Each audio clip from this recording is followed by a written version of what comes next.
লোককে আপনি চাঁদা তুলতে আসেন প্রত্যেকদিন আমার বাজারের লোককে বলবো কেন?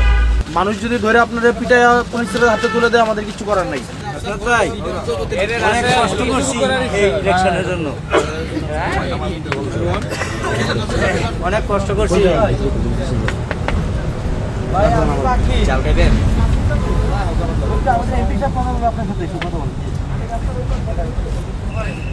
হ্যাঁ, আসসালামু আলাইকুম ভাই। হ্যালো, আসসালামু আলাইকুম। শুনতে পাচ্ছেন আপনি? শোনেন, আপনি হচ্ছে ওই ইজারা তুলবেন বাজার থেকে, বাজারের বাইরে চাঁদা তুলতে আসবেন না কালকে থেকে, বুঝছেন? বাজারের বাইরে কোনো চাঁদা তুলতে আসবেন না, কোনো চাঁদাবাজি চলবে না দেবিদ্দার। আপনি শুধুমাত্র বাজারের ইজারা নিচ্ছেন, বাজারটা হচ্ছে শুধুমাত্র কাঁচা বাজার।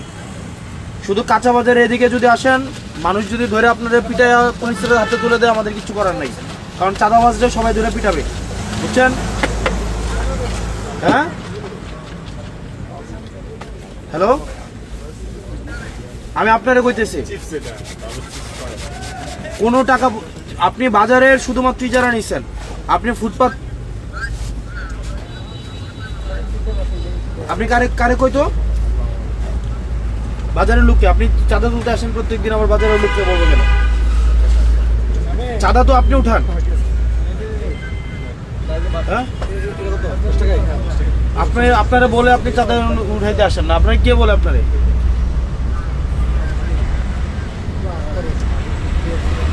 কোন ডিলার? সুদন ডিলার হচ্ছে চাঁদা তুলতে আপনারা পাঠিয়ে দেন, আপনি চাঁদা তুলেন। আমি যদি আপনারা বলি এবার গিয়ে খুন করে পরে আপনি খুন করবেন? আপনারা যদি বলি যে কালকে গিয়ে খুন করে আসেন এক বাড়ির থেকে, আপনি গিয়ে খুন করবেন? তাহলে সুদন ডিলার যদি আপনারা চাঁদা তুলতে পাঠায়, আপনি কি চাঁদা তুলবেন? তাহলে আপনি চাঁদা তুলতে পাঠালে আসবেন কেন? আপনি কালকে থেকে যেন না দেখি। আর এখানে দোকানদার আপনারা যারা আছেন, কালকে যে চাঁদার জন্য আসে বাইন্দা রাখবেন একদম। যে চাঁদা তুলতে আসবে বাইন্দা, এই জসিম নিয়ে নাম ওরা বাইন্দা রাখবেন, বাইন্দা পুলিশ খবর দেবেন, বুঝছেন? কোন চাঁদার জন্য যে আসবে, আপনার এরিয়া হচ্ছে বাজার, বাজারের বাইরে যদি আপনি আসেন আপনারা ধরে বাইন্দা পুলিশে দিয়ে দেবেন, এরপর কোনো কথা নেই, বাইন্দা পুলিশে দিবেন।